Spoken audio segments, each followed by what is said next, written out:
ஓசூர் மாநகராட்சியில் வரி விதிப்பு குழு கூட்டத்தில் மாமன்ற உறுப்பினர் வெளிநடப்பு. கிருஷ்ணகிரி மாவட்டம் ஓசூர் மாநகராட்சி கூட்டரங்கில் வரி விதிப்பு குழு கூட்டம் அதன் தலைவர் ஆர் சென்னீரப்பா தலைமையில் நடைபெற்றது.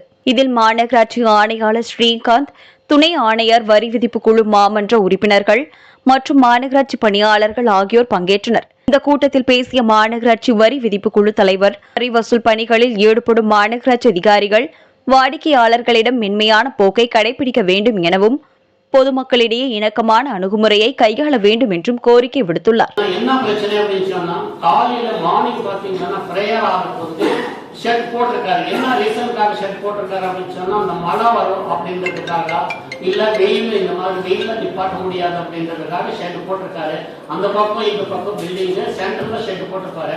அந்த ஷெட்டுக்கெல்லாம் போட்டு வந்து ஒரு ஸ்கூலும் பாத்தீங்கன்னா 10,000 15,000 ஸ்கொயர் ஃபீட் இருக்கும். அந்த ஷெட்டுக்கு மட்டும் 3,000 5,000 10,000 4,000 5,000 இந்த மாதிரி இந்த ஸ்டூடெண்ட் வைக்கிறதுனால ஷெட்டு போட்டுப்பாரு. அந்த ஷெட்டுக்கெல்லாம் நீங்க போட்டு வச்சிருக்கீங்க.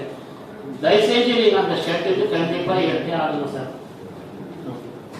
அதுதான் மெயினா வந்து எல்லா ஸ்கூல்ல பிரச்சனை வந்து அதுதான் சார். ஏன்னா ஒருத்தருக்கு அந்த இதோட நீங்க பாத்தீங்கன்னா 45 லட்சம் 50 லட்சம் போட்டு வச்சிருக்கீங்க, கரெக்ட். ஆனா அந்த ஷெட் அவாய்ட் பண்ணிட்டு கண்டிப்பா நீங்க போட்டு கொடுக்கணும் சார். வந்து 97,000 அசஸ்மெண்ட்ஸ் இருக்கும். கண்டிப்பா வந்து அந்த அசஸ்மெண்ட் மாதிரி நிறைய பிரச்சனை வரும்போது அவரும் கூட நிறைய இடத்துல போய் பேச முடியல. தயவுசெய்து நீங்க இந்த எம்ப்ளாயிஸ் வந்து இன்க்ரீஸ் பண்ணி கொடுக்கணும் சார். இந்த நிறைய பாத்தீங்கன்னா நிறைய பெரிய பெரிய ஏரியால பாத்தீங்கன்னா பெரிய பெரிய பில்டிங் எல்லாம் அது ஏஜ் ஒன் கூட நீங்க மாத்துங்க சார். மெயின் ரோட்ல பாத்தீங்கன்னா ஏஜ் ஒன்ல மாத்திங்களா? ஸோ ப்ளீஸ் உடனே டேக்ஸ் கட்டுங்க, உங்களுக்கு ஹெல்ப் ஆகுது. எஸ்எஸ்சி சார்ஜஸ் நான் ஒரு டைம் மறுபடியும் மேலே ஆஃபீஸ் என்கிட்ட ஒரு டாக்குமெண்ட் கொடுத்தாங்க, நான் எடுத்துகிட்டு வந்து கொடுத்தேன். இந்த நம்பர் ஃபோன் பண்ணி கூட கொடுத்தேன். நீ எப்போமா ஃபோன் பண்ணது? நான் எத்தனை வாட்டி நான் ஃபோன் பண்ணியிருக்கேன்.